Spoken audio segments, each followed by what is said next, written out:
우리 교재를 보시는데요.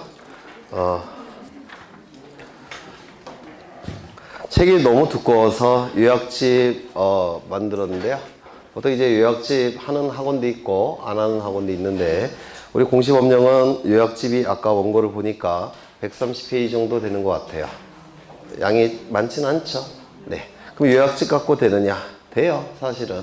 근데 이제 만점을 목표로 한다면 요약집 갖고 안 될 테고, 네. 근데 요약집 하나에 문제집 하나, 이렇게 하면 또 만점이 나올 수도 있어요. 그래서, 네. 그렇게 양을 좀 줄이고자 해서, 네, 요약집을 만들었고요. 어디를 보시냐면, 248쪽에 단독 신청 나와 있는데, 나중에 거기 보시면 1번부터 10번까지 나와 있죠. 네, 나중에 요약집 할 때는 요 하나씩 다 설명을 드릴 거예요. 하나씩 다 설명을 드릴 텐데, 일단은 중요한 거 위주로 249쪽에 있는 판결에 의한 등기, 요거 좀 보겠습니다. 하나 서운하니까 하나는 좀 보고 하죠. 8번, 9번 좀 보겠습니다. 8번, 9번. 248쪽에 8번, 9번이 자주 출제가 되는데요. 나머지는 다 하나씩 나중에 설명을 드릴 거예요. 8번을 보시면 등기한 권리가 권리자의 사망으로 소멸한 때의 말소 등기는 단독으로 신청한다 라고 돼 있죠. 네, 이거 좀 보겠습니다. 원래 우리 등기법은 이렇게 한 줄 한 줄을 설명을 하셔야 돼요. 그러니까 이게 암기해봤자 문구를 바꿔서 출제를 해버리면 암기한 게 의미가 없기 때문에 이거 한 줄 한 줄씩 이해를 하셔야 되는데요. 여기에 이러한 부동산이 있습니다. 소유자는 갑이에요. 갑이 을에게 전세권을 설정해 줍니다. 전세권이 설정되기 위해서는 몇 가지가 필요할까요? 첫 번째, 전세권 설정 계약이 있어야 될 겁니다. 그리고 또 뭐가 있어야 됩니까? 전세금이 수수가 돼야 됩니다. 특이하죠? 그리고 전세권 설정 등기까지 이루어지면 을에게는 전세권이라는 권리가 발생을 할 겁니다. 그래서 다른 물건과 달리 전세금 수수가 전세권의 성립 요소다라고 얘기를 합니다. 그런데 이 전세권 설정 계약을 체결할 때 특약을 맺는 경우가 있어요. 특약이 추가되는 경우가 있는데, 어떤 특약이 추가가 되냐면 을 사망 시, 을이 사망할 때는 원칙적으로 이 전세권은 누구에게 상속이 됩니까? 상속인에게 상속되겠죠. 자식에게 상속이 될 겁니다. 맞습니까? 그런데 갑이 을의 자식을 상당히 싫어해요. 망나니 같아서. 그래서 을은 참 불쌍하고 그래서 전세금 조금 받고 전세권을 설정해 줬는데 아들에게 넘어가는 건 너무 싫어요. 그래서 어떠한 특약을 맺었냐면 을 사망 시 이 전세권을 소멸시킨다는 특약을 맺는 경우가 있습니다. 이런 특약 맺을 수가 있어요. 그렇죠. 그러면 이제 을을 죽이겠습니다.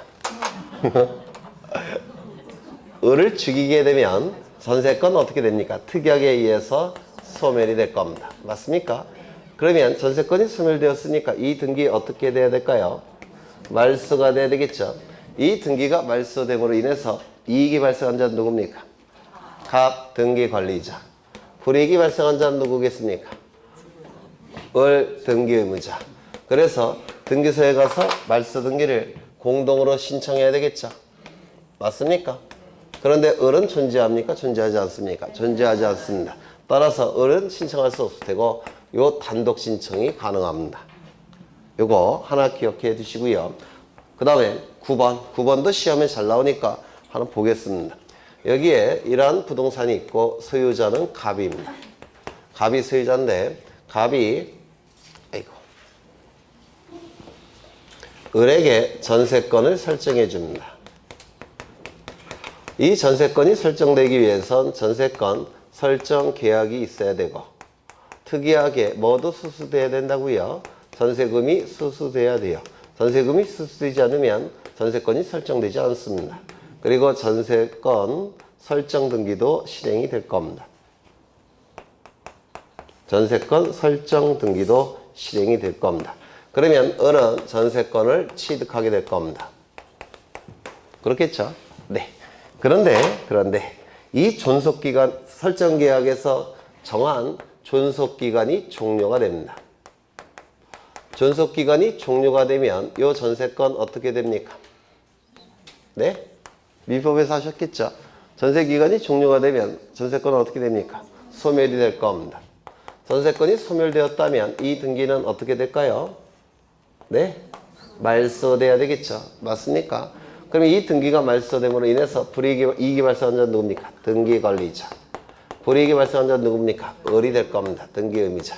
그래서 둘이 등기소에 가서 말소 등기를 신청하게 될 겁니다. 맞습니까? 그런데 문제는 요 놈이 죽은 건 아니고요. 소재가 불분명하다라는 겁니다.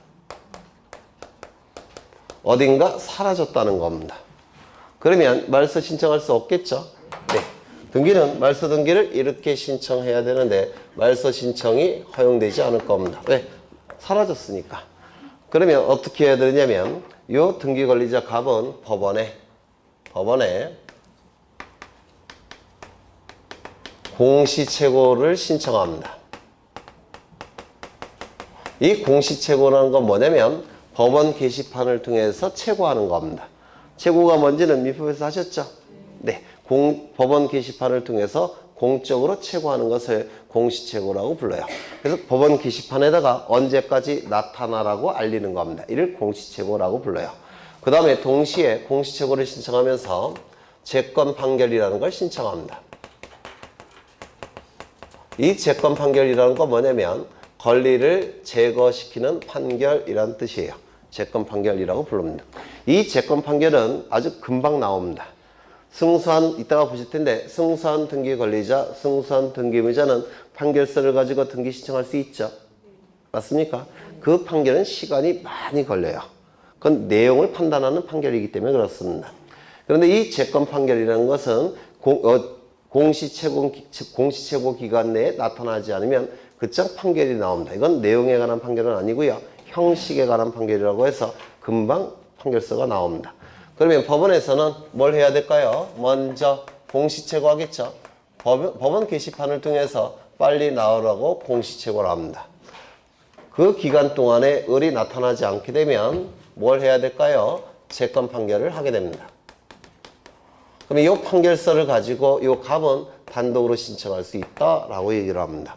이게 여기서 보시면 갑은 승소한 등기 권리자로서 이행 판결서를 가지고도 단독 신청할 수 있죠. 근데 그 판결서는 시간이 많이 걸려요. 그래서 금방 나오는 판결이 있는데 바로 그게 채권 판결이라는 겁니다. 이때는 이 채권 판결서를 가지고 등기를 단독으로 신청할 수 있습니다.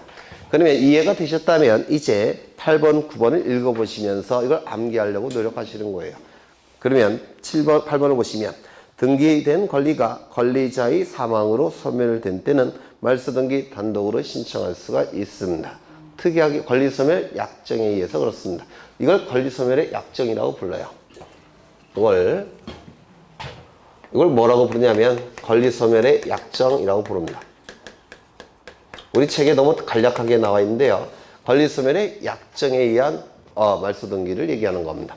9번째를 보시면 전세권자, 저당권자가 소재 불명된 경우 행방불명, 법조문이 행방불명이라는 용어였는데요. 개정이 되면서 소재불명으로 용어가 바뀌었는데 뭐 같은 뜻이겠죠.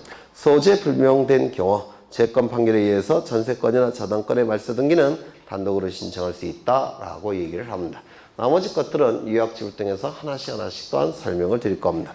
이제 249쪽 판결에 의한 등기 보실 텐데요. 이것도 예전에 했던 건데요. 여기에 이러한 부동산이 존재합니다. 소유자는 갑이 될 거예요. 갑이 을과 매매 계약을 체결합니다. 소유권 이전 등기까지 이루어지면 갑이 가진 소유권은 을의 소유권으로 변동이 될 겁니다. 우리 민법 제186조에 의해서. 이때 요 매매 계약이 체결되면 갑에게는 뭐가 발생할까요? 다시 그래야 되겠다.